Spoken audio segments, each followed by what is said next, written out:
Magandang gabi mga ka-Momshi Loves. Today, magluluto tayo ng ampalaya with egg. Ngayong gabi, panggabihan namin ng mga janakis ko. Dito na ako pala magluluto sa labas. Dahil hindi pa tayo nakakapagligpit ng aking paninda. Kaya dito na tayo magluluto sa labas. Para hindi na tayo aakyat para magluto. Iwanan tayo ng sibuyas, bawang. Ayan, kas igigisa na natin.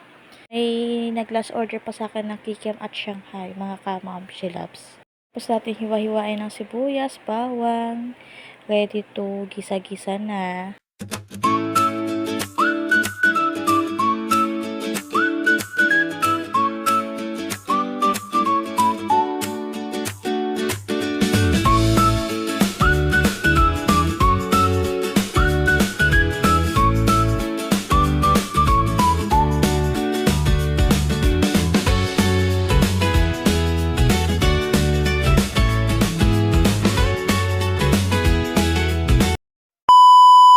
Amoy-amoy pa ni Kuya Jilliam kasi sabi niya masarap daw. So yummy. Yummy!